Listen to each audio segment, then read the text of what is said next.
Sa pagpatuloy ng balikatan exercises ng Pilipinas at Amerika, pinalubog ang isang lumang barko ng Philippine Navy sa dagat ng Ilocos Norte.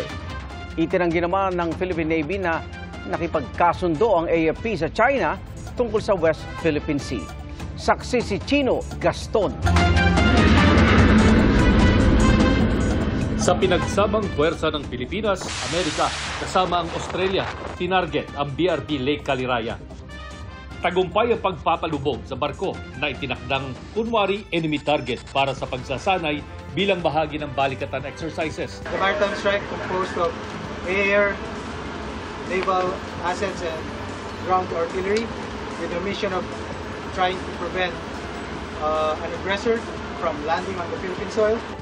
Idinaos ang pagsasanay sa Lawag, Ilocos Norte, mahigit 400 kilometro ang layo mula Taiwan na may iringan ngayon sa China. Nauna na ring binatikos ng China ang military exercises. Isa pang tinik sa ugnayan sa Pilipinas at China ang issue sa Ayungin Shoal, kung saan ilang beses nang na-water cannon ang mga RORI mission para sa BRP Sierra Madre.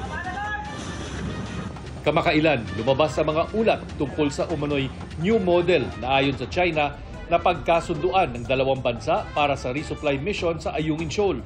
Dati nang iginit ng DFA na walang cabinet-level official na pumayag sa kahit anong kasunduan kaugnay sa Ayungin at si Pangulong Marcos lang ang pwedeng mag-aproba sa ganitong kasunduan.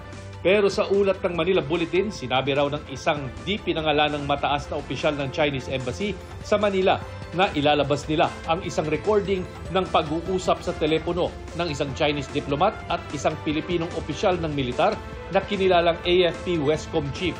Doon daw nagkasundo sila sa isang new model para sa pag-manage ng alitan sa West Philippine Sea. Pero duda dito si Defense Secretary Gilberto Teodoro Jr. Merong punong alleged recording sa isang kawani ng Armed Forces of the Philippines, the authenticity of which I doubt given the propensity of the Chinese government to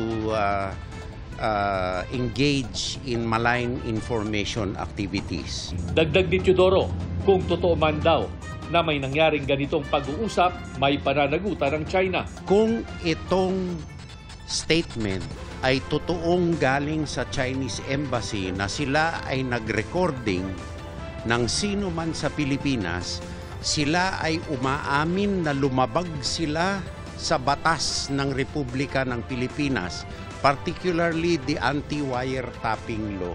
Dapat alamin ko sino ang responsable dito at alisin sa Republika ng Pilipinas. That is a dead story. We will not dignify reports like that. Again, it's a zombie story. Let's bring it back to where it rightfully belongs, to the grave. Anybody could say anything. These stories will be rehashed. We have to understand that today's warfare is a battle of narratives. It's a battle of shaping the perception of the people.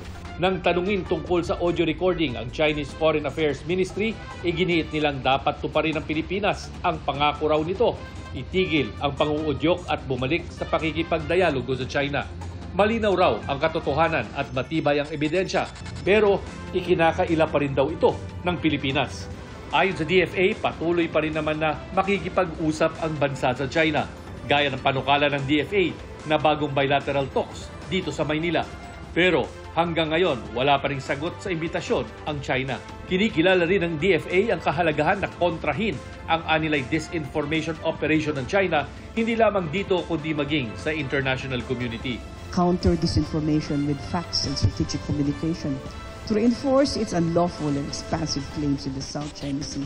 China actively pursues a disinformation campaign, which is happening now at this very time, using official government channels, state-sponsored media, and possibly troll farms to peddle several falsehoods and misrepresent facts on the issue.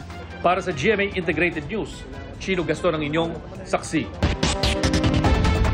Sa pahayag na inilabas ng Armed Forces of the Philippines, sinabi nilang hindi dapat ikabahalang umano'y audio recording na paraan lang daw ng China para mang-impluensya. Ginit nilang madaling mag-imbento ng transcript. Pwede rin daw mapeke ang audio recordings. Distraction o panlis lang daw ng atensyon ang mga ganitong report sa agresibong kilos ng China Coast Guard sa West Philippine Sea. Mga kapuso, sama-sama tayong maging saksi.